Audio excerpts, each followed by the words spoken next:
नमस्कार. शाकुंतल कला मंदिर प्रस्तुत स्वयंसिद्धा या पॉडकास्टमध्ये आपल्या सर्वांचं स्वागत. स्वयंसिद्धा या नावावरूनच सगळ्यांच्या लक्षात येईल की जी स्वतःला सिद्ध करते, स्वतःच्या कर्तृत्वाने जी समर्थपणे आपलं कुटुंब, आपलं देश सगळ्याला मदत करते, ती स्वयंसिद्धा. आपली आजची स्वयंसिद्ध आहे निवृत्त मेजर मोहिनी गर्गे कुलकर्णी. मोहिनी, नमस्कार. नमस्कार विदुलाताई. स्वयंसिद्धा या कार्यक्रमात खास तुला बोलवण्याचं कारण, सैन्य दलात स्त्रिया हल्ली खूप दिसतात पण मुळात कमीच होत्या. तर तुझा सैन्य दलातला प्रवास कसा काय होता, तू कशी गेलीस, इथपासून मला तुला विचारायला आवडेल. तुझ्या कुटुंबात तर कोणी सैन्य दलात नव्हतं. अगदी बरोबर आहे. आणि मला आज ह्या स्वयंसिद्धा विषयावरती आणि शाकुंतला या व्यासपीठावर बोलताना खूप छान वाटतंय, कारण हे नवरात्र आणि हे वर्षच मला असं वाटतं विदुलाताई खूप विशेष आहे. ऑपरेशन सिंदूर आणि त्याच्यानंतर जी एक छान पॉझिटिव्ह म्हणजे एक लहर सगळ्या देशामध्ये आपल्याला दिसतीये. रणदुर्गांनी त्यांना स्वतःला खूप चांगल्या प्रकारे सिद्ध केलंय, म्हणून मला खूप अभिमान वाटतो या सगळ्यांचा. माझा प्रवास खरं तर खूप लहानपणापासून म्हणजे आम्ही मध्येच जायचं असा काही मी ठरवून केलेला नव्हता, परंतु लहानपणापासून राष्ट्रभक्तीचे संस्कार माझ्यावरती झाले. आणखीन म्हणजे महाविद्यालयीन जीवनामध्ये आणि त्याच्यानंतर सुद्धा मी काही मिलिटरी कॅम्प्स अटेंड केले, ज्याच्यामध्ये मला साहसाची आवड निर्माण झाली. म्हणजे हॉर्स रायडिंग असेल, रायफल शूटिंग असेल, तर या गोष्टी सुद्धा आपल्याला जमतात आणि ते आपण करू शकतो. तर अशा प्रकारे आत्मविश्वास देखील मला आला. आणि पोस्ट ग्रॅज्युएशनसाठी जेव्हा मी पुणे विद्यापीठामध्ये शिकत होते, तेव्हा मी अतिशय म्हणजे प्रॅक्टिकल होऊन, ज्याला आपण म्हणतो की एक करिअर ऑप्शन हा आहे आणि आपण त्याच्यासाठी काय काय आवश्यक आहे आणि मला आवडेल अशा प्रकारे करायला, म्हणजे वर्दी मला आवडेल अशा, म्हणजे ह्या दृष्टिकोनातनं मी त्याचा विचार केला. आणि पूर्ण भारताचं एक्सपोजर अशा प्रकारे डिफेन्स सर्व्हिसेसना आहे. तर मला लहानपणापासून पर्यटन हे खूप आवडायचं आणि कधीच मी अशी की मी मराठी किंवा मी महाराष्ट्रातली अशी वाढले नव्हते. तर पर्यटनाच्या निमित्ताने खूप राज्य मी त्याच्या आधी बघितली होती.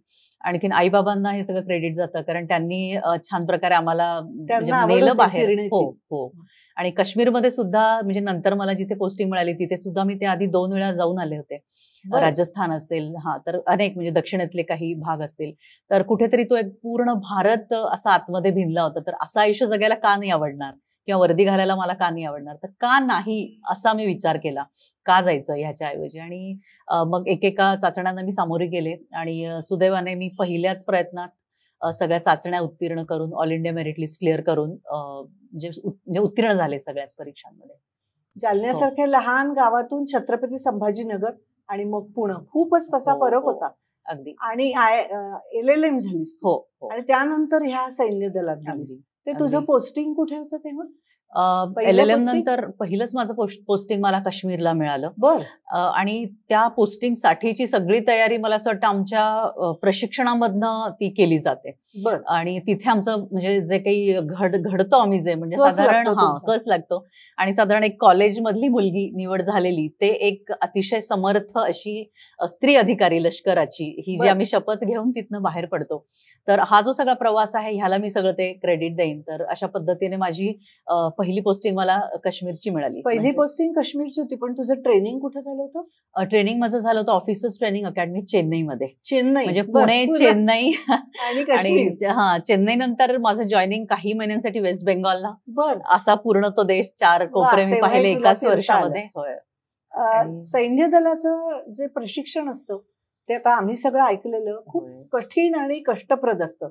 12वी नंतर बरेचसे जण आता NDA थ्रू जातात. तर हे मुळात तू तशी मोठी होतीस. पोस्ट ग्रॅज्युएशन केल्यानंतर तर मुळात अशी साहसाची आवड होती, पण व्यायामाची काही सवय होती का? पण तिथं खूप कठीण आणि कष्टप्रद असतं असं आम्ही ऐकलंय. तर त्याबद्दल थोडं सांगशील का? अगदी फार छान प्रश्न आहे हा. आता जे आपण बघतो मुली NDA मध्ये, तर NDA मध्ये मुलींच्या प्रवेशाची आता सुरुवात झाली. हल्ली सुरुवात झाली. त्याच्या आधी जी शॉर्ट सर्व्हिस कमिशनची एंट्री होती आमची, आहे म्हणजे अजूनही मुलींची, तर ती पदवीच्या पातळीवरती आहे. म्हणजे पदवीचं लास्ट इयर, आणखीन त्याच्या पुढे आपण त्यासाठी विशिष्ट वयाच्या आधी अप्लाय करू शकतो. तर हे ऑफिसर्स ट्रेनिंग अकॅडमी चेन्नईमध्ये मुलांचं आणि मुलींचं दोघांचंही 1 वर्षाचं ट्रेनिंग तिथे होतं चेन्नईमध्ये. 2 टर्म्समध्ये ते विभागलेलं असतं. तर खूप म्हणजे मला अगदी लहानपणाचं खूप साहसाची आवड होती, परंतु एक्सपोजर नव्हतं. त्याच्यामुळे मी अशा विशिष्ट खेळामध्ये प्रावीण्य आहे किंवा नियमित असा कुठलाही एखादा तर असं नव्हतं. पण योग, मला असं वाटतं योगामृत हे भारतीयांना सगळ्यांनाच आपल्याला मिळालेलं एक मोठं वरदान आहे. आई माझी योग शिक्षिका आहे, त्याच्यामुळे अगदी लहानपणापासून मी सूर्यनमस्कार, योगासनं हे करत आलेली आहे. आणि मी LLM ला सुद्धा पुण्याला होते, आणि जेव्हा ह्या सगळ्या परीक्षांना मी समोर ठेवलं, त्यासाठी जो एक फोकस गरजेचा असतो की आता मला दुसरं काहीही नाही, फक्त पक्षाचा डोळा दिसतोय, ही जी स्टेज आपल्याला आयुष्यामध्ये यायला लागते, तर त्याच्यामध्ये योगाचं खूप म्हणजे महत्व आहे. आणि मी अगदी हॉस्टेलच्या गच्चीवर सुद्धा जाऊन योगासनं, ध्यानधारणा, सूर्यनमस्कार हे सगळं करून मी परीक्षेला जात असे. म्हणजे त्याचा माझ्या व्यक्तिमत्वामध्ये त्याचा फायदा झाला असणार आणि लवचिकपणा असणार शरीराला आणि पर्यायी मनाला. मनाचं सामर्थ्य खूप महत्वाचं आहे, कारण प्रशिक्षण हा सगळा जो प्रकार आहे हा मनस सामर्थ्यावरती अवलंबून आहे. आपल्या शरीराकडनं आपल्याला जे जे काही करवून घ्यायचं, तर ते सगळं सामर्थ्य मनात आहे आपल्या. हेच आम्हालाही तिथे शिकवलं जातं. आणि अशा प्रकारे आपल्याला हे करायचंय, आणि असा एक दृढ निश्चय असतो एक प्रकारे. आणि वास्तव आपल्याला काय काय लिमिट्स आहेत त्याच्यावरती सातत्याने काम करत राहणं. आणि असं टफ असतंच ट्रेनिंग. त्याच्यामध्ये सगळी शस्त्र आम्ही हाताळतो, आम्हाला शिकवली जातात. त्या शस्त्रांची रचना असेल, म्हणजे खरंखुरं शस्त्रपूजन आपण जे करतो, म्हणजे अगदी विजयादशमीला करतो, तर ते खऱ्या खऱ्या अर्थाने आम्ही करतो असं मला वाटतं. कारण त्या सगळ्या शस्त्रांची रचना असेल, त्याची फायरिंग असेल, त्याचे वेगवेगळ्या फायरिंग रेंजेस असतात, म्हणजे पिस्तुलापासून ते मशीन गन पर्यंत हे सगळं आम्हाला तिथे शिकवलं जातं. रॉकेट लॉन्चर सुद्धा, म्हणजे एवढं जड शस्त्र आहे, ते फायर केल्याने अक्षरशः म्हणजे कान बधीर होतात 2-3 दिवस, आणि कानातनं रक्त येतं प्रसंगी, एवढं ते जड शस्त्र आहे. पण अशी सगळी शस्त्र आम्ही तिथे शिकतो. मुळात संघटित असतो सगळे जे कॅडेट्स असतो, त्याच्यामुळे हा सगळ्यांचा एकत्रित प्रवास असतो. आपल्यातला मी कुठेतरी गळून पडतो, आपल्या मर्यादा मागे पडतात, फार महत्वाचं आहे. अगदी अगदी. आणि खऱ्या अर्थाने ना मेंटल बॅरियर्सचा घेऊन आपण खूप जगत असतो, हे आपल्याला जाणवतं त्यावेळेला, की मी मुलगी आहे, किंवा हे मला जमत नाहीये, किंवा हे मला खूप चांगलं जमतं, अशा अनेक धारणांवरती आपण जगत असतो. पण तिथे गेल्यावरती सगळे अगदी म्हणजे सगळे आपले समज मागे पडतात, तुटून पडतात, आणि एक नव्याने व्यक्तिमत्व घडतं. म्हणजे आपण असं म्हणतो की वन्स अन ऑफिसर ऑलवेज अन ऑफिसर, तो कायमस्वरूपी बदल एक आपल्यामध्ये होतो. तिथलं जे प्रशिक्षण होतं ते थोडासा त्याचा मला थोडक्यात सांगणार का? किती वाजता उठायचं? कारण आता हे सिनेमा वगैरे मध्ये बरंच काही दाखवलेलं असतं, सिरियल मधनं. प्रत्यक्षात काय असतं तिथे, की अमुक वाजता उठायचं, अमुक वाजता काय तुम्हाला ते चहा नाश्ता काय दूध मिळत असेल, ते तसं काही थोडंसं थोडक्यात सांगितलं? तसं तर उठायची वेळ पहाटेची आहे, पण त्याला मी थोडंसं अजून एक वाक्य जोडीन, गंमत म्हणून म्हणा, किंवा ते वास्तव्य आहे, रात्री झोपलात तर अशा अर्थाने. कारण जी ज्युनियर टर्म असते आमची ती फार टफ असते, त्याच्यामध्ये तुमच्यावरती सिनियर्स असतात, तर ते तुम्हाला सातत्याने आधीच्या सगळ्या गोष्टींमधून बाहेर काढत असतात आणि नव्याने घडवू बघत असतात.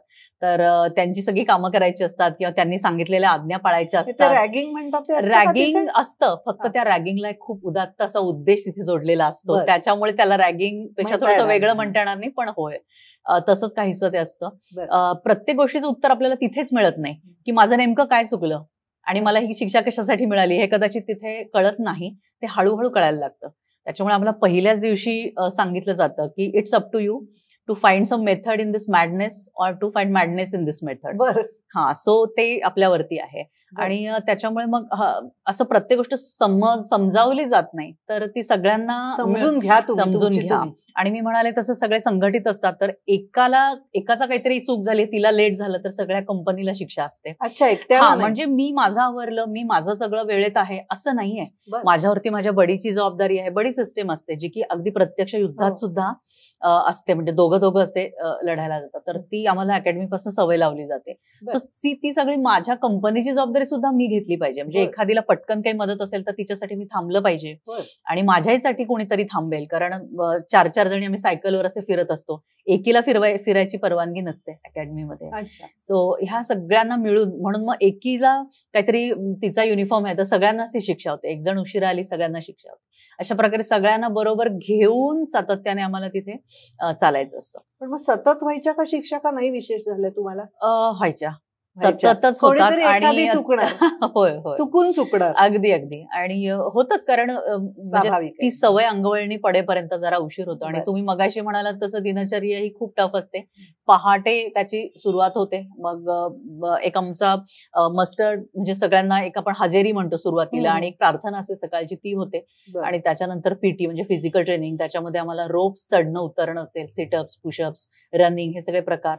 आणि मग येतो खूप महत्वाचा प्रकार, तो म्हणजे ड्रिल, ज्याला आपण म्हणतो की एक ऑफिसर चालण्या बोलण्यावरनं कळतो किंवा उभा राहण्यावरनं कळतो. तर ते सगळं ड्रिल मध्ये आम्हाला शिकवलं जातं. आमचा टर्नआउट कसा पाहिजे, तर जी वर्दी आपल्याला खरं तर पासिंग आउट नंतर मिळते, जे पासिंग आउटच्या वेळेस, तर ती वर्दी मुळात त्याची प्रतिष्ठा कशी ठेवायची, तर तुम्ही शूज कसा घालायचा, त्याला लेस कशा बांधायच्या, त्या लेसवर ट्विस्ट एक सुद्धा आम्हाला तिथे नको असतो, त्याला खालून खिळे असतात. म्हणजे ब्रासो पॉलिश आपण कशा पद्धतीने करायचं, तर त्याचा सगळा एक एक भाग तो तिथे कमावलेला असतो प्रत्येक अधिकाऱ्याने.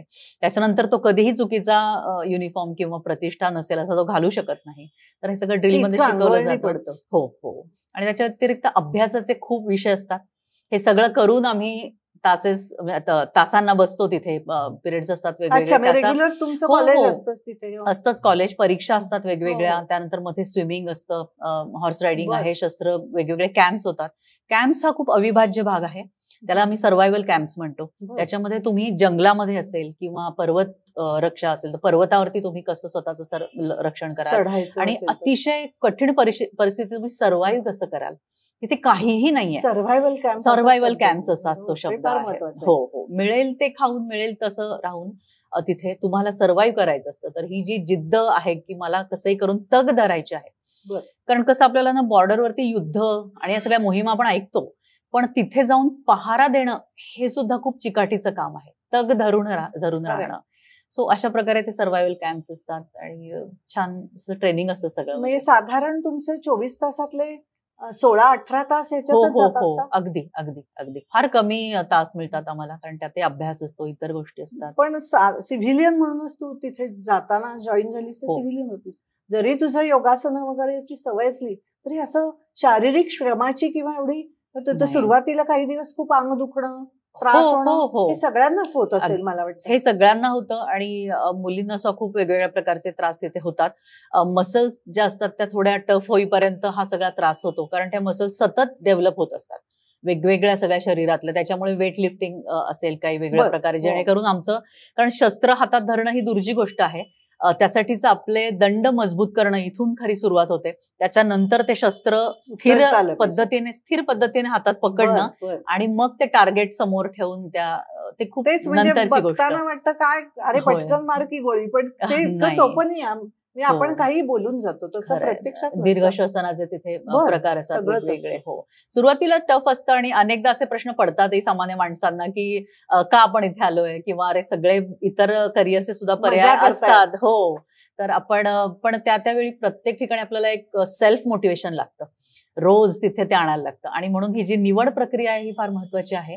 तिथे केवळ आपण जर मला राष्ट्राची सेवा करायची आहे म्हणून मला वर्दी मिळवायची आहे, केवळ असा दृष्टिकोन ठेवला तर ती मोटिवेशन किती दिवस आपल्याला पुरणार, जेव्हा वास्तवामध्ये तुम्ही ग्राउंडवरती क्रॉलिंग करता. ट्रेनिंग 1 वर्षाचं असतं, शॉर्ट सर्व्हिस कमिशनचं, आणि त्याच्यानंतर 10 वर्षांचा बॉन्ड असतो. आता हे सर्व करत असताना तुला असं कधी वाटलं का की आता नको, आपण का आलो, परत जावं? वाटायचं क्षणभर तसं, पण त्याच्या मागे जे काही स्वप्न होतं तर त्यातनं खूप मोटिवेशन मिळायची. आणि मला असं वाटायचं की मी लहानपणापासून गीता पठणाची मला सवय होती, तर तेव्हा फक्त आपण अर्जुनाच्या रोलमध्ये गेलोय असं वाटायचं की आता हे म्हणजे जेव्हा आमचे 40 किलोमीटर असे रूट मार्च होतात, 25 किलोमीटरचे रन होतात, त्याच्यात किलो वजन आमच्या पाठीवरती असतं. हो हो. तर ते 40 किलोमीटरचे शेवटचे ते असतात, तर ते खरोखर पाय आपला उचलत नाही असं अनेकदा वाटतं. पण तिथे स्वतःला पुन्हा एकदा सांगायचं असतं, आपले साथीदारही असतात तिथे, मैत्रिणी असतात, सो ते पार केलं जातं. आणि शेवटचा दिवस जो असतो तो फार स्वप्नासारखा असतो की आपल्याला वर्दी मिळणार असते अगदी, आणि आपल्या खांद्यावरती तारे लागणार असतात, त्याशी आपले आई बाबा ते लावणार असतात. पालकांना तिथे निमंत्रण जातं भारत सरकारकडनं, आणि त्यांच्या हातून मग पासिंग आउट परेड होते. सो ती वर्दी मिळवण्याचं जे ध्येय असतं त्याच्या पुढे सगळं हे हळूहळू फिकं वाटायला लागतं. बाकीचे जे कष्ट. आणि तुझ्या आई वडिलांना किती अभिमानाचा तो क्षण होता. हो, खूपच. आणि तू म्हणलीस तसं हे तुम्ही सर्व मिळवल्यानंतर सुद्धा तू आता म्हणालीस की गीता मी म्हणत होते लहानपणापासून, संस्कृत मध्ये सुद्धा तू हो, मी विशारद विशारद केलेलं आहे. तर मामनुस्मर युद्धच हे कृष्णाने सांगितलं, तू म्हणलीस अर्जुनाच्या रोलमध्ये आम्ही होतो, अर्जुनाच्या, पण प्रत्यक्ष मामनुस्मर युद्धच श्रीकृष्ण सांगतात ते तुम्ही करता, हे शिकता तिथे. मी गीतेचा प्रभाव आपल्या सैन्य दलावर खूप आहे. मान दलाचं सुद्धा ही सगळी बोधवाक्य नभस्पृशम दीप्तम असेल किंवा ही सगळी आहेत गीतेतलीच आहे. हो. इनफॅक्ट आता विषय निघाला म्हणून मला सांगायला आवडेल की आमचं जे पासिंग आउट परेडच्या वेळी अंतिम पग असतं, आम्ही ड्रिल करतो आणि मग बाहेर पडतो त्या ग्राउंडच्या, तर त्याच्यावरती मोठ्या अक्षरांमध्ये गीतेचा श्लोक कोरलेला आहे. हतोवा प्राप्स्यसि स्वर्गम जित्वा वा भोक्ष्यसे महिम तस्मात् उत्तिष्ठ कौंतेय युद्धाय कृतनिश्चयः. म्हणजे तिथे सुद्धा मूळ ज्यांनी कोणी हे गीतेचं तिथे सगळ्यांना त्या जुन्या सैन्य दलाच्या अधिकाऱ्यांचं, कारण प्रशिक्षण सुरू आहे तोपर्यंत काय त्या शंका आहेत त्याच्यावरती मात कर. आता जेव्हा तू पास आउट होतोय इथून, वर्दी तुला मिळते, आता शंकांना थारा नाही. आता केवळ युद्धाचा निश्चय तू कर आणि इथून बाहेर जा. म्हणजे दीक्षांत समारोह म्हणतो आपण मराठीमध्ये पासिंग आउट परेडला. तर ती दीक्षा म्हणजे काय, तर ही मनाच्या सामर्थ्याचीच दीक्षा असते, मातृभूमीच्या सेवेची दीक्षा असते आणि त्याच्यामध्ये हा आहेच आहे. आणि आमचं जे श्रद्धांजली स्थळ असतं, कारण हौतात्म्य हे फार खरं तर मोठी गोष्ट आहे ही, आणि त्यांना तिथे जाऊन आपण मानवंदना देतो. तिथे देखील श्रीकृष्णाने जे सांगितलंय, क्षत्रियाचे काही गुण भगवद्गीतेमध्ये कृष्णाने सांगितलेत. शौर्यम तेजोधृतीर दाक्षम युद्धे चापी अपलायनम दानम ईश्वर भावश्च क्षात्रम कर्म स्वभावजम. तर हे अत्युच्च कोटीतले जे क्षत्रियाचे गुणधर्म आहेत ते होते, म्हणून या सगळ्या हुतात्म्यांनी सुप्रीम सॅक्रिफाईस केलं देशासाठी, आणि यासाठी त्यांची नावं तिथे कोरलेली आहेत श्रद्धांजली स्थळावर. तर हा श्लोक तिथे सुद्धा आपल्याला दिसतो. मी एनडी गेलेली आहे, पण हे तू जे सांगतेस हे मला गीतेशी ते जोडलेलं, याचं मला फार विलक्षण म्हणजे काहीतरी वेगळाच अनुभूती आल्यासारखं वाटलं मला तिथे सुद्धा. बरं, हे झालं ट्रेनिंग. चेन्नई ट्रेनिंग झाल्यानंतर तुझं काश्मीरमध्ये पोस्टिंग होतं. हो, असं काश्मीर. किती दिवस होतं? 3 वर्ष मी काश्मीरमध्ये होते. इंटेन्स काउंटर इन्सर्जन्सी एरिया असं त्याला म्हणतात, दहशतवाद प्रवण जो भाग आहे बारामुल्ला सारखा, तिथे होते मी प्रॉपर माझ्या रेजिमेंट बरोबर. आणि तिथे गेल्यावरती ज्या नेतृत्व गुणांचा आधी आपलं म्हणजे आपले नेतृत्व गुण जर डेव्हलप करत असते प्रशिक्षण, तर हे त्याचा तिथे कस लागतो. कारण फील्डमध्ये प्रत्यक्ष आर्मीचं काम सुरू होतं, त्याच्यामुळे इंजिनियर रेजिमेंट असल्यामुळे जी काही तांत्रिक मदत आम्हाला पुरवायला लागते, पायदळाला असेल किंवा इतर आजूबाजूच्या युनिट्स असेल, त्या सगळ्या जबाबदाऱ्या वाटून दिलेल्या असतात प्रत्येकाला. आणि त्याच्यामध्ये स्नो क्लिअरन्स असेल, त्यानंतर बॉम्ब डिस्पोजल्स असतात, रोड बॅरियर्स टाकणं असेल, सर्च ऑपरेशन्स असतील, अशा वेगवेगळ्या मोहिमांमध्ये मला तिथे काम करायला मिळालं. स्त्री पुरुष समानता ही अतिशय महत्वाची आणि खूप सुंदर गोष्ट आहे जी पूर्ण संरक्षण दलांमध्ये आहे, की एक मुलगी आहे कुठली म्हणून तिला कमी जबाबदारी द्यायची किंवा तिच्यावरती अविश्वास दाखवायचा असं कोणीही करत नाही. तर एक ऑफिसर असतो, मग नंतर तो कोणीतरी पुरुष किंवा स्त्री असतो. तर माझ्या कमांडिंग ऑफिसर आणि सगळ्या वरिष्ठ अधिकाऱ्यांनी जो विश्वास दाखवला, त्यांनी मला जे घडवलं, तर त्यामुळे तिथे मी खूप चांगल्या प्रकारे काम करू शकले, जवानांचा स्वविश्वास संपादन करू शकले. तर अशा प्रकारे तो नेतृत्व गुणांचा एक कुठेतरी प्रवास होता. आई वडिलांना लग्न मुलीचं किंवा मुलाचं व्हावं वाटतच असतं. काश्मीर मधली पोस्टिंग ही मी खूप डेडिकेशननी तिथे होते. तोपर्यंत असा काही विचार नव्हता, म्हणजे घरच्यांचा असतोच तो मनामध्ये, पण माझ्या नव्हता. कारण खूप आम्हाला कमिटमेंट्स असायच्या वेगवेगळ्या, सुट्टी फार कमी, आणि कुठलाही अधिकारी हा लीड बाय एक्झाम्पल असं तत्व जगत असतो, की असं नाही की कुठला तरी सण आहे आणि मी सुट्टी घेऊन घरी गेली आहे. तर नाही, मला आवडायचं दिवाळी ही आपण सीमेवरती साजरी करूया, होळी त्यांच्याबरोबर आपण साजरी करूया. बऱ्याच पुढच्या पोस्टवरती मला जायला मिळालं, आणि सुट्टीमध्ये मग मी जेव्हा घरी यायचे तेव्हा हा सगळा विषय सुरू व्हायचा, होत असे. त्याच्यानंतरची माझी जी पोस्टिंग होती सिकंदराबाद या ठिकाणी, तर तिथे मग मी सिरियसली हा विचार केला. कारण तोपर्यंत एक कुठेतरी माझी धारणा झाली होती की सगळ्या ह्या डिफेन्स फोर्सेसमध्ये जे सहजीवनाचं स्वरूप आहे ते खूप वेगळं आहे. त्यासाठी मी थोडा वेळ घेतला ते स्वतःमध्ये जरा भिनवायला. कारण असं नाहीये की दोघं जण संध्याकाळी घरी येत आहेत आणि मग तो सगळा संसार जो आपण बघतो समाजामध्ये, म्हणजे इतर जनरली चित्रपटात चहा पिताय असं नाही होत बसून. अगदी. तर तुम्हाला ते अदृश्य झोपाळे निर्माण करावे लागतात अगदी. आणि कुठलाही सण, उत्सव, वाढदिवस, अॅनिव्हर्सरीज असं नाहीये, तर भेटाल तो उत्सवाचा क्षण असा तुम्हाला तो सेलिब्रेट करायला लागतो. तर हे मी बघत होते आजूबाजूला की खरंच ज्या ऑफिसरच्या पत्नी आहेत त्या देखील फार त्यांचं मोठं योगदान आहे, त्याग आहे मुळात या सगळ्यांच्या मागे. छोट्या छोट्या गोष्टींच्या वर कुठेतरी बघून, म्हणजे त्याच्यावरती येऊन त्या ह्या सगळ्या ऑर्गनायझेशनकडे बघतात. म्हणजे एक ऑफिसर लढतो, पण त्याचं सगळं कुटुंब त्याच्या मागे उभं असतं आणि विशेषतः स्पाऊसचा खूप मोठा सहभाग असतो. तर मग तिथे हा विचार केला आणि थोडंसं म्हणजे मी स्वतःला सुद्धा ओळखायला लागले. कारण मला असं आवर्जून सांगायला आवडेल की केवळ लष्करी क्षेत्रातच नाही, कुठल्याही क्षेत्रामध्ये जेव्हा तुम्हाला लग्न करायचं असेल तेव्हा सगळ्यात महत्वाची गोष्ट म्हणजे आधी स्वतःला ओळखायला शिका की आपल्या आयुष्याचं ध्येय काय आहे, आपल्या आयुष्यामधले महत्वाचे असे कोणते गुण आहेत जे आपल्याला इंटॅक्ट ठेवायला आवडतील पुढे गेल्यावरती, कुठल्या ठिकाणी मी फ्लेक्झिबल होऊन मला चालणार आहे, कंडिशन्स किंवा कॉम्प्रोमाइजेस मला चालणार, ह्या सगळ्या गोष्टींचा जेव्हा क्लिअर तुम्ही विचार करता त्यावेळी थोडी थोडी ही गोष्ट सोपी व्हायला लागते. तू आता फार महत्वाचा मुद्दा मांडलायस. आता लग्न मुळात करणं, लग्न केल्यावर ते टिकवणं हाच एक मोठा समाजातला प्रॉब्लेम आहे. त्यासाठी हे फार तू महत्वाचं वाक्य बोललीस. तर त्यामुळे आणि कसं आहे, सैनिकी किंवा कुठल्या स्त्री हे त्या पुरुषाच्या कर्तबगार पुरुषाच्या मागे उभी आहे वगैरे पण ऐकतो. पण जेव्हा सैन्य दलातली स्त्री आहे, तिला तिचा नवरा सैन्य दलातला नसेल तर त्याचा सहभाग किंवा त्याची मदत पाहिजे. तर त्या दृष्टीने मग तुझं तर लव्ह मॅरेज काही नाहीये, मग असं कसं तू काय निवडलंस? मी आणि वैभव कुलकर्णी म्हणजे माझे पती आहेत, तर आम्ही दोघांनी सुद्धा खूप वेळ घेतला, म्हणजे खूप असं नाही म्हणता येणार पण थोडा वेळ घेतला लग्नाच्या आधी. साधारण माझं प्रोफेशन काय आहे, त्याचे काय एक्सपेक्टेशन्स आहेत किंवा ह्या माझ्या मर्यादा आहेत. म्हणजे मला जेव्हा टेलिग्राम मिळतो तिथे मला जॉईन व्हायला लागणार त्याच दिलेल्या वेळी किंवा इथेच पोस्टिंग का मिळाली असा विचारायचा मला अधिकार नाही. अशा खूप टफ सिच्युएशन मध्ये मी होते आणि तो अतिशय फ्लेक्झिबल आहे.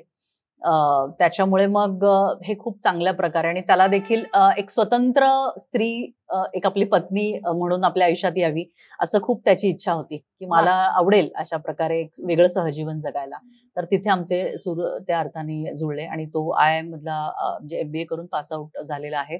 व्यायामाची आवड आहे, तो स्वतः चांगला उत्तम पोहतो, आणखीन मॅरेथॉन रनर आहे. तर असे त्याचे बरेच ते गुण होते. आणि मग आम्ही जवळपास 7 ते 8 वर्ष सुरुवातीचे वेगळे राहिलो एकमेकांपासून.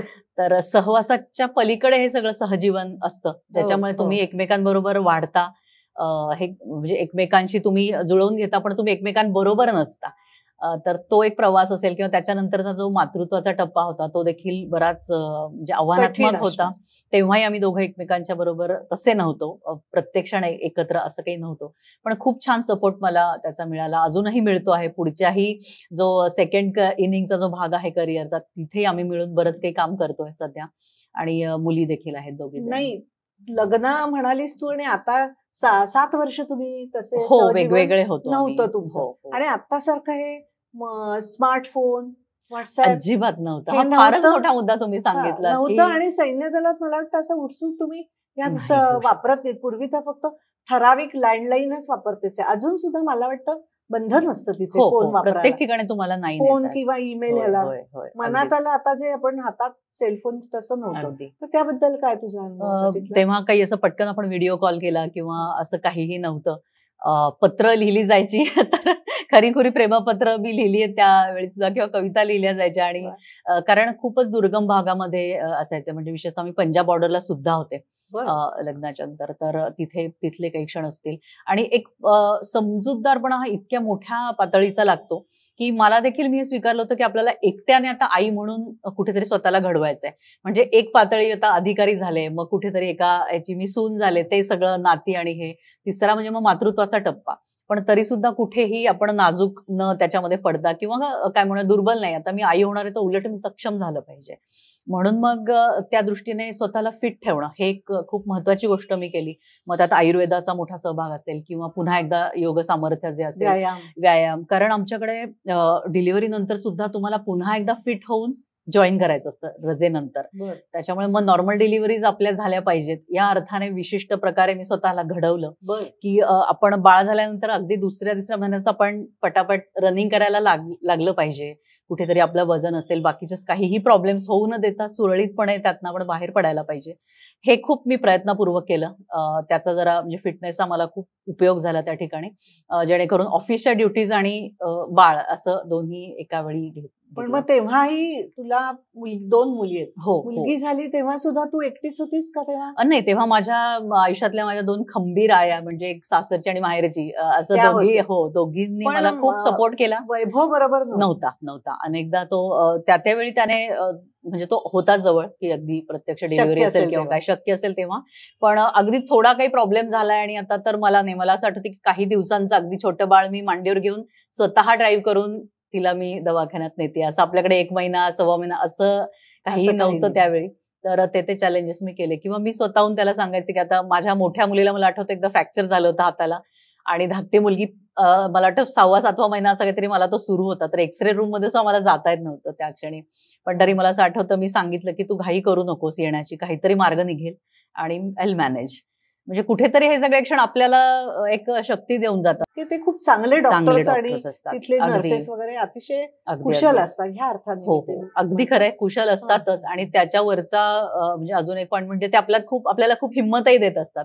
म्हणजे जे मी बघते सिव्हिलमध्ये त्या अर्थाने मी म्हणते की ते आमचे लाड करत नाहीत, की सिव्हिलमध्ये अगदी थोडं काही झालं की आपल्याला नाही तुम्हाला असं तसं इकडे नाही, कम ऑन, म्हणजे तू एवढं सगळं केलंय आता तू बाळाला जन्म देऊ शकते, इतकं तू हे करू नकोस. म्हणजे जरा प्रसंगी कठोर होऊन की नाही आता हे तुला करायचंय, हे तुला झालंय जे काही तुला प्रॉब्लेम आहे, पण ह्यातनं तुला बाहेर यायचं आणि ते तू करू शकतेस, तू कशाला याचा कधी आपण बाऊ नको करूया. हा जो एक दृष्टिकोन असतो की तयार व्हायचं आजारी पडलं तरी, मग आधी MI रूमला जायचं, मग ते जाण्या येण्यात आणि त्यांच्याशी भेटण्यातच ते आजारपण अनेकदा निघून जातं आणि आपण घरी जाण्याच्या ऐवजी सरळ पुन्हा एकदा ऑफिसकडे वळतो. खंबीरपणा कणखरपणा तुम्हाला तिथेही शिकवला जातो. मगाशी एक बोलता बोलता तू म्हणलीस तेव्हा आम्ही पत्र लिहायचो, आम्ही असं ऐकलेलं आहे की तुम्ही पत्र सुद्धा पटकन आपलं मिळायला सुद्धा काही वेळ लागतो. पत्र बाहेर तुमच्या घरच्यांची आली तर ती चेक केल्याशिवाय तुमच्यापर्यंत येत नाही, हे खरंय का? अगदी फील्डमध्ये असताना असं असतं, जेव्हा सेन्सिटिव्ह सगळं वातावरण असतं, मॅटर्स असतात. हो, आणि कुटुंब अलाउ पण तिथे केले जातात, म्हणजे परवानगी नसते. आता जसं मी काश्मीरला होते तर तिथे कुठल्याही ऑफिसरची म्हणजे कुठलंही त्यांचं कुटुंब हे तिथे परवानगी नव्हती राहायला. सगळे श्रीनगर आणि त्याच्या अलीकडे, आणि आम्ही सगळे फक्त एकटे तिकडे असू. तर त्याही केसमध्ये म्हणजे तो दूर असायचा एकटा ऑफिसर, म्हणजे आम्ही सगळेच एकत्र, आणि स्त्री कुठलीही नव्हती माझ्या युनिटमध्ये. मी पूर्णपणे तिथे एकटी होते आतमध्ये सुद्धा. आणि तो इतका दुर्गम भाग होता की दूरवर देखील मला कुठलीही स्त्री दिसत नसते, गावातली किंवा, कारण काश्मीरमध्ये खूपच तेव्हा सेन्सिटिव्ह वातावरण होतं, सातत्याने स्फोट व्हायचे. हो, तिथली जनता देखील ही आर्मीच्या बऱ्यापैकी विरोधात होती. आणखीन स्फोट होणं आणि गोळीबार होणं, सैनिक मारले जाणं, हे सातत्याने तिथे घडत असे. त्याच्यामुळे खूप आम्हाला जपून राहावं लागायचं, सतर्क राहावं लागायचं. 24 तास आमच्या हातात AK-47 आणि 24 तास आम्ही कॉम्बॅटमध्ये, असे ते सगळे दिवस होते. तू आता 2 मुली झाल्यानंतर तू 10 वर्षाचा तुझं शॉर्ट सर्व्हिस कमिशन होतं, त्यामुळे त्यानंतर तू निवृत्ती स्वीकारलीस का? हो, त्यावेळी 10 वर्ष आणि 14 वर्ष असे 2 पर्याय आमच्या पुढे होते. कारण जे माननीय सुप्रीम कोर्टचं ते आता 19 साली म्हणजे महत्वाचा जो निर्णय आला, जे वर्डिक्ट आलं, त्याच्यानंतर परमनंट कमिशनसाठी मुली ह्या ग्राह्य धरत आहेत. म्हणजे आता सैनिक म्हणजे सैन्य जे आहे आपलं, लष्करामध्ये मुली त्याच्यानंतर कन्सिडर केल्या जात आहेत परमनंट कमिशनसाठी. त्याच्या आधी तशी परवानगी नव्हती. त्याच्यामुळे आम्हाला 10 वर्ष आणि 14 वर्ष असेच शॉर्ट सर्व्हिस कमिशनसाठी 2 ऑप्शन्स होते. तर त्यातनं मी स्वेच्छेने बाहेर पडले, कारण 2-3 कारण होती. एक तर मला मुलींना हा छान वेळ द्यायचा होता, माझी देखील ती गरज होती की आयुष्याच्या एकूण प्रवासामध्ये थोडा ठहराव येणं असं मला त्यावेळी गरजेचं वाटलं, की थोडं आपण जरा म्हणजे पुन्हा एकदा आपण ऊर्जा घेऊया आणि नव्या दमाने अजून आपल्याला स्वतःला शोधायचं बाकी आहे. तर ह्या दृष्टिकोनातनं मी ती सुट्टी, जरा विराम घेतला होता तो काही दिवसांचा. त्यावेळेला मी उत्तराखंड मध्ये होते, देहरादून मध्ये. म्हणजे मुलींचं बालपण असं ह्या सगळ्या गंगा आणि हरिद्वार आणि देहरादून या सगळ्या वातावरणामध्ये पुढचे साधारण 2 ते 3 वर्ष मी तिथे होते. केवळ मी आई होते तेव्हा मुलींची, आणि त्यांच्यावर ते मी छान घालवले. म्हणजे तू निवृत्ती स्वीकारल्यानंतर डेहराडून मध्ये? हो, येस, मुलींना घेऊन. कारण वैभवची तेव्हा त्याचं काम तिथे सुरू होतं, देहरादूनचं. योग आला, अगदी योग आला तो विशेष, कारण मी पंजाबमध्ये होते आणि म्हणजे पठाणकोटला, अगदी बॉर्डरला. तर तिथून मग मी सगळं माझं हे घेऊन देहरादूनला, दोन्ही घरं बेसिकली आमची एकत्र झाली तेव्हा पहिल्यांदा, आणि आमचं सहजीवन तिथे सुरू झालं. किती वर्षांनी याची एकत्र झाली? 7 वर्ष. हो, 10 साली माझं लग्न झालं, 2010, आणि 2017 पासून आम्ही सुरू केलं एकत्र राहायला. वेगळाच प्रश्न विचारते, शॉर्ट सर्व्हिस कमिशन असो किंवा 14 वर्षाचं कमिशन असो, एक समज असतं की यांना काय भरपूर पेन्शन मिळत असेल, तर तसं पेन्शन मला वाटतं तुम्हाला नाही, तसं पेन्शन आम्हाला मिळत नाही शॉर्ट सर्व्हिस कमिशनला. पेन्शनसाठी 20 वर्ष सर्व्हिस इसेन्शियल आहे, अगदी आवश्यक आहे. आणि जवानांसाठी ते वर्ष 15 असतात, म्हणजे त्या 15 नंतर त्यांना मिळते आणि अधिकाऱ्यांना 20 नंतर मिळते. तोपर्यंत काही जुजबी अशा फॅसिलिटीज असतात त्या शॉर्ट सर्व्हिस कमिशनला, मिळतात. मुळात मुलींना त्याच्या पलीकडे जाऊन सर्व्हिस करायची ही खूप जिद्द होती, की आपल्याला शॉर्ट सर्व्हिस कमिशनच्या पलीकडे जाऊन 20 वर्षापर्यंत तिथे योगदान देता आलं पाहिजे लष्करामध्ये. ह्याच्यासाठी खूप वर्ष प्रयत्न सुरू होते, एक लढा सुरू होता कायदेशीर, आणि तो यशस्वी झाल्यानंतर 19 मध्ये त्याच्यावरती निर्णय आला. आणि आता तर एनडीएचे सुद्धा दरवाजे आपल्याला मुलींसाठी सुरू झाले. सो हा खूप असा इव्हॉल्विंग प्रवास आहे, पुन्हा पुन्हा जिद्दीने पुढे जाण्याचा प्रवास आहे. Once officer is always officer असं तू शब्द वापरलास, तर आता तू ऑफिसर म्हणून तर निवृत्त झालीस, मग त्याच्यासाठी आता तुला त्याचा काय रोजच्या तुझ्या आयुष्यात उपयोग होतो का, काही त्याचा अडथळा येतो? नाही, अडथळा असं नाहीये, पण आम्ही म्हणतो की जसं येणं कठीण असतं, अनेक परीक्षांना पास करून तुम्हाला यायला लागतं, टिकणंही कठीण असतं आणि इथनं बाहेर पडणं देखील कठीण असतं. कारण एक क्षण असा येतो की तो जो युनिफॉर्म असतो हा तुम्हाला अगदी स्किन सारखा झालेला असतो, त्या लाईफस्टाईलची, त्या सगळ्या अधिकारांची, त्या एकूणच म्हणजे ती जीवन पद्धती तुम्हाला अंगवळणी पडलेली असते त्याच्यामध्ये. तर ती सोडून कुठेतरी बाहेर येणं हे कठीण असतं, आव्हानात्मक असतं. तर त्या ठिकाणी थोडंसं स्वतःला फ्लेक्झिबल करणं आणि तो निर्णय मुळात सखोल पद्धतीने घेणं की का मला बाहेर पडायचंय, बरोबर, आणि मला त्याच्यानंतरही एक चांगलं उद्दिष्ट डोळ्यासमोर ठेवणं खूप गरजेचं होतं. त्याच्यामुळे मला मदत झाली की मी बाहेर पडल्यावरती सुद्धा मला जर काही अर्थपूर्ण आयुष्य असेल तर मी सैनिक म्हणूनच मला जगायला आवडेल. फक्त तिथे युनिफॉर्म असतो किंवा नसतो, मला असं वाटतं एवढाच फरक असतो. कारण आपण जेव्हा समाजात बघतो अशी अनेक व्यक्तिमत्व आपल्याला जाणवतात की ती लढत असतात त्यांच्या रणांगणावरती. रणक्षेत्र केवळ वेगळं असतं आणि अंगावरती वर्दी वेगळी असते, परंतु लढा तोच असतो. छान हे वाक्य तू बोललीस. आता त्यामुळे मुली पण खुश असतील तेव्हापासून की आई आता आपल्याला बरोबर मिळते. संस्कृत तर तू आधीच झाली होतीस का विशारद? काय? हो, आधीच झाले होते मी.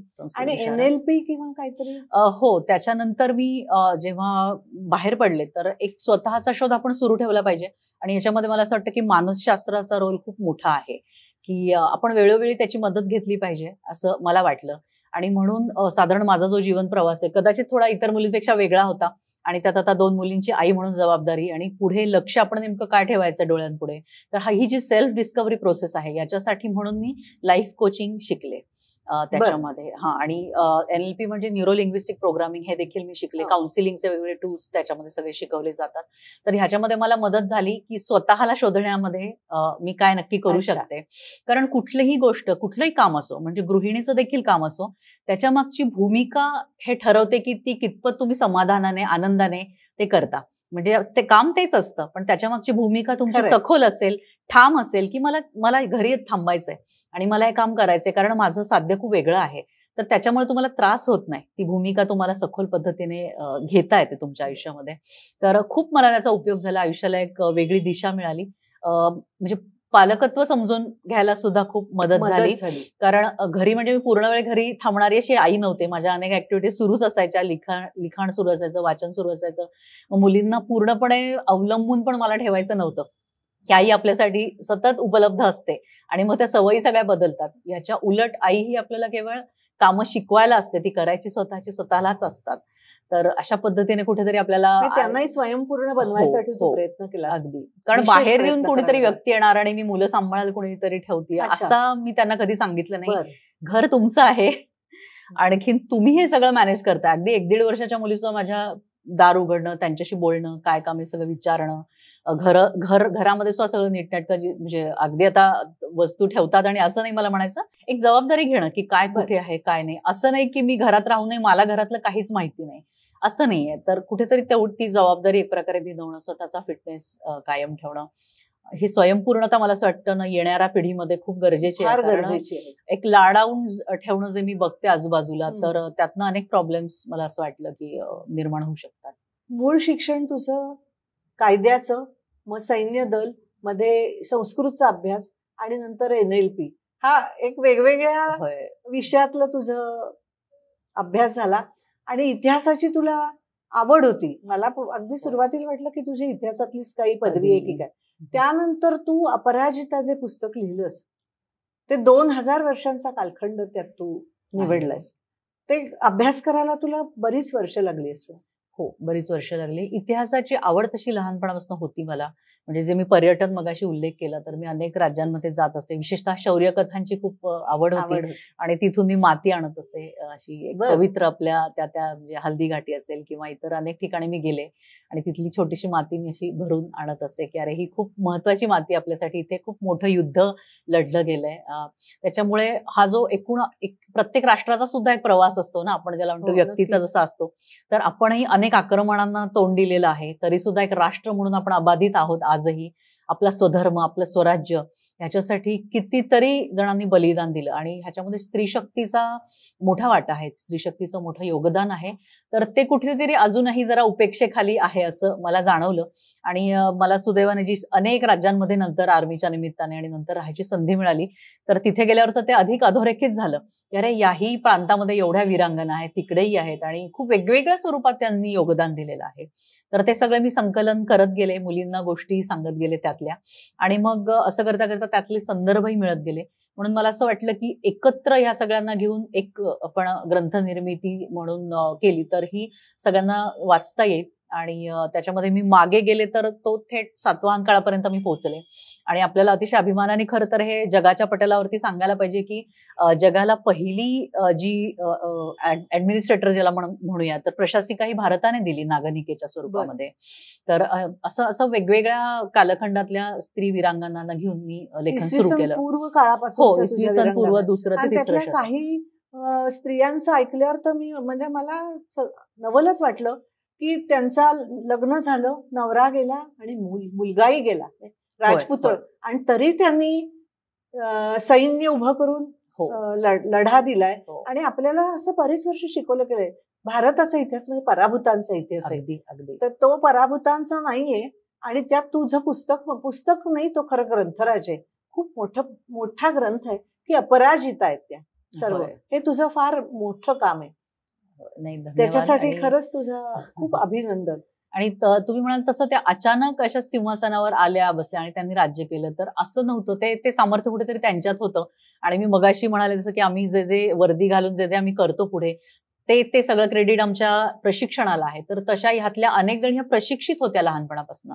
कारण कुठेही आपल्याला जे चित्र दिसतं भारताच्या इतिहासातलं की मुलींना मागे ठेवलं जायचं किंवा मुली ह्या नेहमी रणांगणापासून दूर होत्या, असं अजिबातच नव्हतं. म्हणजे वेगवेगळी शस्त्र निर्मिती असेल किंवा नावा वेगवेगळ्या बनवणं असेल, बोटींची निर्मिती असेल, इथपर्यंत वेगवेगळ्या प्रांतामधल्या मुलींना वेगवेगळी कौशल्य अवगत होती. कधी दक्षिणेमध्ये असेल, पूर्वांचलात असेल किंवा सिंध काश्मीरमध्ये असेल, तर राजस्थानच्या वीरांगना, असं कुठलाही प्रांत नाहीये जिथे स्त्रीमध्ये शौर्य नव्हतं. वेगवेगळ्या स्वरूपामध्ये ते दिसतं आणि ती प्रशिक्षित होती. त्याच्यामुळे प्रसंगी आक्रमकांना देखील आश्चर्याचा धक्का बसायचा की कालपर्यंत एक कोळी राजकन्या लग्न करून आपल्या इथे आली आणि ती आई झाली आणि ते सगळं ती राज्याचं प्रशासन एकीकडे बघतच होत्या. या सगळ्या राण्या त्या कधीच अशा महालामध्ये बसून ऑर्डर सोडणाऱ्या नव्हत्या जशा आपण सिरियलमध्ये बघतो. आणि तसं करता करता जेव्हा तिच्यावरती वेळ आली, म्हणजे पती नाहीये, पुत्रही राहिला नाही, तेव्हा ती तलवार घेऊन तुटून पडली शत्रूवरती आणि त्याला नामोहरम केलंय.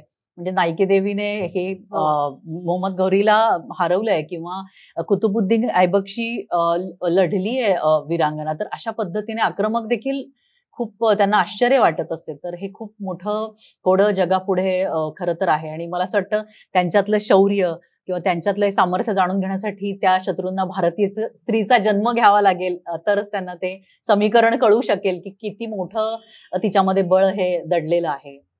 हे फार मोठं तुझं काम आहे, तुझ्या नावावरच ती नोंद झालीये. आणि आज आपण नवरात्री निमित्त स्वयंसिद्धा पॉडकास्ट करतोय. या स्वयंसिद्धाच होत्या सगळ्या आणि नारी शक्ती होती. आणि त्या निमित्ताने तू त्यांचं चंडिकेचं रूप, कालीमातेचं रूपच त्यांचं होतं, ते तुझ्या पुस्तकातनं तू सांगितलंयस. त्याची पहिली आवृत्ती संपून दुसरी सुद्धा आली मला वाटतं. हो, दुसरी आली, आता तिसऱ्या आवृत्तीच्या दिशेने वाटचाल सुरू आहे. त्याच्यात काही नवीन ऍडिशन नाही, ऍडिशन असं नाहीये, त्यात सुधारणा आहेत, कारण तो ऑलरेडी खूप मोठा ग्रंथ आहे. 800 पेक्षा जास्त, हो 836 पानांचा तो आहे. आणि तुम्ही नवरात्रात जे म्हणाला ते खरंच खूप विशेष आहे, कारण नवरात्रामध्ये आपल्याकडे देवीची जी उपासना आपण करतो ती अनादी काळापासून करतो. आणि हे नवरात्र त्या वीरांगनांना देखील खूप बळ देऊन जात असे. म्हणजे वेलू आधी मला आठवतं की तिचं राज्य जेव्हा इंग्रजांनी घेतलं तेव्हा ते परत मिळवण्यासाठी तिने दसऱ्याचा दिवस निवडला आणि सीमोल्लंघन खऱ्या अर्थाने. आणि तसंच मला वाटतं आजची स्त्री सुद्धा प्रयत्न करत असते की आपल्या कालपर्यंतचे जे आपण होतो त्या मर्यादांना कुठेतरी मागे टाकून आपण नवीन काही ना काही एक आत्मसात करायचा प्रयत्न करत असतो सातत्याने, किंवा आहे त्या आपल्या प्रयत्नांना चिवटपणे धरून आपण राहिलेलो असतो. तर अशा प्रकारे त्याही प्रयत्न करायच्या आणि खूप मोठा विजयाचा इतिहास या विजयादशमीच्या दिवशी अनेक वीरांगणांनी रचलेला आहे. म्हणजे वेलुनचारचं उदाहरण आहे, कित्तूरची राणी चेन्नम्मा, तिने जी इंग्रजांशी पहिली लढाई केली तर मोठा विजयोत्सव कित्तूरमध्ये साजरा झाला, कारण तिने विजय मिळवून विजयादशमीची म्हणजे तो दिवस पूजा केली आणि 3 दिवस तो उत्सव तिथे सुरू होता. खूपच. आणि तर दाणादाण उडवून दिली होती इंग्रजांकडनं तातडीने सगळे टेलिग्राम्स वगैरे गेले होते की आपण तुकड्यांमध्ये आता इथे सगळे तुकडे केलेत या राणीने आमचे, आणि आता पुढची तुम्ही पाठवा सैन्याची मदत वगैरे. एवढा मोठा इतिहास त्याने लिहिला होता. त्याच्यामुळे विजयादशमी हे नाव इतकं सार्थ आहे. आणि अशा प्रकारे आत्ताच्याही मला वाटतं रणदुर्गा ह्या सीमोल्लंघन करत आहेत. यावर्षी तर आपण शब्दशः सीमोल्लंघन केलंय विदुला, ते असं म्हणायला हरकत नाही. पाकिस्तानच्या आणि सोफिया कुरेशी आणि व्योमिका सिंग. त्यामुळे मला वाटतं प्रत्येक घरामध्ये हा सीमोल्लंघनाचा एक वेगळा उत्साह, शस्त्रपूजनाचा उत्साह यावर्षी असणार आहे. आणि अशा वेळेत आपण हा पॉडकास्ट करतोय, ही खूप आनंदाची गोष्ट मला वाटते. तू आज इथे आलीस आणि तुझे अनुभव सांगितले त्याबद्दल तुझे खूप आभार. आणि ह्याबद्दल तू आता नव्या मुलींना पिढीला काय सांगशील? नक्कीच, कारण जगणं हे वास्तवातलं आहे आणि आपल्याला खूप अनमोल असा जन्म मिळालेला आहे. मला असं वाटतं प्रत्येकाने त्याचं सार्थक करण्याच्या दृष्टीने प्रयत्न केला पाहिजे. आपल्याला सावरकरांचा श्लोक माहिती, अनेक फुले फुलती फुलोनिया सुकोनी जाती.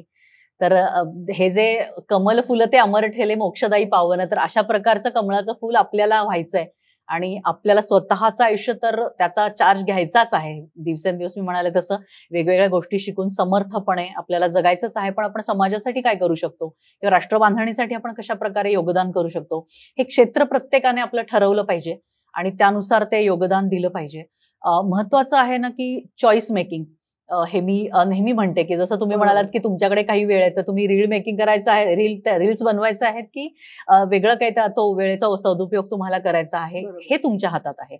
आणि हीच एक चॉईस मेकिंग तुम्हाला ठरवणार आहे की काय नेमकं तुम्ही पुढे होणार आहात किंवा तुमचं भविष्य काय असणार आहे. त्याच्यामुळे विवेक शाबूत ठेवून आपण आपलं जे काही तरुण असतानाच आपले काही तारुण्याचे वर्ष असतील किंवा नंतरचं आपलं एक एक क्षण असेल आयुष्याचा, मग तरुण मुलींना सुद्धा किंवा आपण स्त्रियांना सुद्धा असं अजिबात समजायची गरज नाही की आता माझा प्रवास संपतोय किंवा झालं आता मी ह्याच्या पुढे काय करू शकणार आहे. तर अजिबातच नाही. It is never too late to restart. प्रत्येक वेळी तुम्ही स्टार्ट करू शकता. अगदी अगदी. आणि नवरात्र मला असं वाटतं आपल्याला हेच शिकवतं की तुम्ही सर्वांगीण आयुष्य जगा. आपण जे सगळे रंग परिधान करतो तर हे कुठेतरी मला असं वाटतं बहुआयामी व्यक्तिमत्वाचं एक प्रतीक नेहमी मला वाटत आलेलं आहे की वर्सटाईल जगा. कारण कोविडच्या काळातही आपण पाहिलं की एककल्ली जी व्यक्तिमत्व होती ही पटकन निराश होतात. पण त्या व्यतिरिक्त जर तुम्हाला खूप आयाम असतील तुमच्या व्यक्तिमत्वाला तर ते व्यक्तिमत्व आनंदी असतं, फ्लेक्झिबल असतं, दुसऱ्यांना सहकार्य करणार असतं. तर असं कुठेतरी बहुआयामी व्यक्तिमत्व हे होण्याकडे म्हणजे आपला कल पाहिजे, जेणेकरून छान आपल्याला आयुष्य जगता येईल. आणि अर्थातच शक्ती ही गरजेची आहे. आपण मगाशी वीरांगणांबद्दल बोलत होतो तर एवढे आपले वंशज हे ताकदीचे होते, सामर्थ्यशाली होते. ते कुठल्याही कठीण प्रसंगामध्ये म्हणजे अगदी जेव्हा अस्तित्वाचा प्रश्न उभा राहिला तेव्हा देखील ते डगमगले नाहीत. तर त्यांचे आपण वंशज आहोत. त्याच्यामुळे आपल्याला देखील मला असं वाटतं निराश होण्याचा किंवा पलायन करण्याचा कुठलाही अधिकार नाहीये. जहां है डटे रहो. आणि आपापलं फक्त रणांगण वेगळं आहे. तर प्रत्येक वेळी आपल्याला काही सीमेवरती जाऊन लढणं शक्य नाहीये.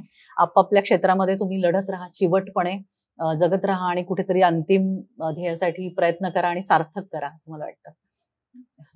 आमच्या पॉडकास्टमध्ये तू आज आलीस त्याबद्दल तुझे खूप आभार. खूप छान वाटलं बोलून. याच्यामुळे काही थोड्या जरी जणांना स्फुरण आलं, निदान रोजच्या जीवनात जरी ते चांगले वागले तरी आपल्या पॉडकास्टचं सार्थक झालं असं वाटेल. नमस्कार. नक्कीच, मनःपूर्वक धन्यवाद. नमस्कार.